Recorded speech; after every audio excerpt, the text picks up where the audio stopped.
और हमें immortal demon realm का सीन दिखाया जाता है जहाँ पे उसी छपड़ी का समन किया हुआ ड्रैगन होता है और उसके गर्दन को काट के अलग कर देता है गेन का आइस पपेट, जिसको देख करके ये स्पीड रेस की प्रिंसेस बोलती है तो ये फाइनली लास्ट ड्रैगन बचा हुआ था। फिर इस प्रिंसेस के पास एक बंदा रिपोर्ट करते हुए आता है और बोलता है यहाँ पे डीमन केव से अब और कोई भी मॉन्स्टर नहीं निकल रहे हैं, ऐसा लगता है पूरा पूरा केव ही क्लियर हो चुका है। फिर ऐसा सुनते के साथ ही गेन का जो आइस पपेट होता है वो भी टूट टूट करके बिखर जाता है और वहीं पर ही खत्म हो जाता है और हमें डीमन केव के अंदर से अपने बुढ़ऊ को निकलते हुए दिखाया जाता है जो कि जीटा में बैठ के आ रहे होते हैं। और भाई बुढ़ऊ को देख करके ये मोटल्ला खुश होते हुए बोलता है ये तो आप हैं, आप सच में जिंदा हैं। इसी के साथ ऑथर हमें बताता है वो जो डीमन केव के एंट्रेंस थी जो कि इविल रेस और स्पिरिट रेस को कनेक्ट करती थी वो पूरी तरीके से डिसअपेयर हो गई और स्पिरिट रेस ने एक और बार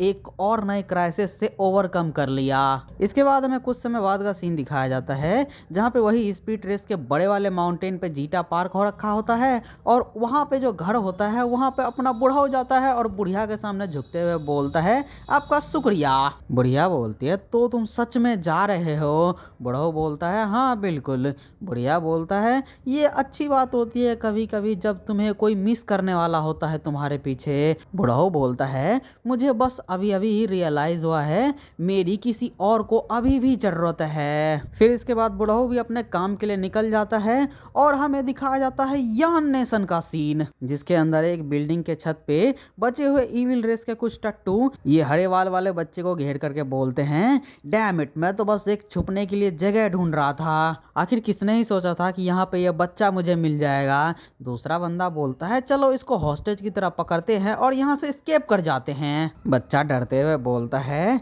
आखिरकार मैं इन बंदों से दोबारा कैसे मिल गया। अब ये सुनते ही वो सोल्जर्स बच्चे के ऊपर तेजी में अटैक करने को जाते हैं लेकिन भाई इन्हीं का सर कलम हो जाता है और इसी के साथ ऑथर हमें बताता है डीमन रियलम के अंदर आखिरकार जितने भी बचे हुए इविल रेस के सोल्जर्स थे वो अनएक्सपेक्टेडली किसी तरीके से खत्म हो ही गए। फिर हमें इन सोल्जर्स को खत्म करने वाले बंदे को दिखाया जाता है जो कि और कुछ नहीं है हमारे पहले आर्क के विलन का भाई होता है जो कि गेन को मारने के लिए आया था लेकिन यहाँ पे कुछ और ही कर रहा है। उन सोल्जर्स को खत्म कर देने के बाद ये बंदा उस बच्चे से पूछता है क्या तुम ठीक तो हो बच्चे? बच्चा बोलता है हाँ मैं ठीक हूँ, मुझे बचाने के लिए तुम्हारा शुक्रिया। बंदा ये सुन के शर्माते हुए बोलता है हाँ हाँ ठीक है चलो चलते हैं, हमें अभी उसे भी तो ढूंढना है। इसके बाद ऑथर दोबारा से एंट्री मारता है और बोलता है स्पीड रेस और डीमन रेस के साथ जो डिजास्टर होने वाला था वो डिजास्टर पूरी तरीके से सक्सेसफुली प्रिवेंट हो चुका है लेकिन जो हीरो इस चीज को रोका था वो पता नहीं कहां से हवा में ही गायब हो चुका है, उसका कोई भी ट्रेस अब इस दुनिया में कहीं पर भी मिल ही नहीं पा रहा। ऑथर के ऐसा बोलने के बाद हमें इस बंदी को दिखाया जाता है जो कि अपना रनिंग करते हुए सोच रही होती है 3 साल बचे हुए हैं जब यून नेशन दोबारा से स्पोर्ट टूर्नामेंट रखवाने वाला है, मैं वहां पर जरूर से ही compete करूंगी। इसके ऐसा बोलते के साथ ही अगला ही पैनल में 3 साल बीत जाता है और हमें नए रीबिल्ड हुए यून नेशन को दिखाया जाता है जिसको देख कर कि ये बंदा बोलता है जो कि सेलिब्रिटी होता है वाओ यून नेशन तो इन बीते 2 साल में कुछ ज्यादा ही डेवलप हो चुका है, ये तो अब पूरी तरीके से एक इंटरनेशनल मेट्रोपॉलिटन शहर के अंदर बदल चुका है। फिर ये पीछे की तरफ देखते हुए बोलता है और मुझे तो बिल्कुल भी नहीं लगा था कि मैं यहाँ पे आकर के अपने एक पुराने दोस्त से मिलूंगा।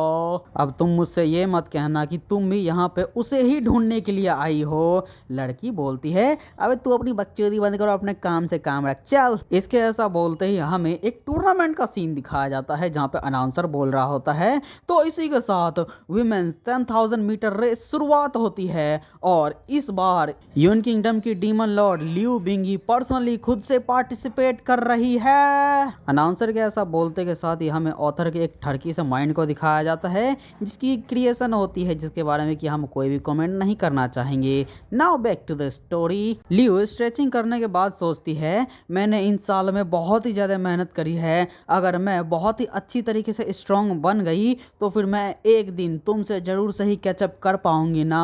अब भाई तुम लोग इनकी बातों से ही समझ सकते हो ये लोग सिर्फ और सिर्फ गेन के बारे में ही बात कर रहे हैं और कोई यहाँ पे नहीं है। तो अब भाई हम स्टोरी पे दोबारा से आते हैं और लियो के छोटे से क्लीवेज से हमें दिखाया जाता है इन दोनों जंगली बिल्लियों की लड़ाई, जहाँ पे ये पीले वाल वाली बोलती है तो तुम यहाँ पे कम्पीट करने के लिए आई हो। ये स्नो प्रिंसेस बोलती है ऐसा तो हो ही नहीं सकता कि तुम यहाँ पे मुझे हरा दो, भले ही वो कंपटीशन हो या फिर ब्रदर वुजुन के बारे में, वो दोनों के दोनों ही मेरे होंगे। पीले वाल वाली प्रिंसेस की बातों को सुनकर मुंह फुलाते हुए और शर्माते हुए बोलती है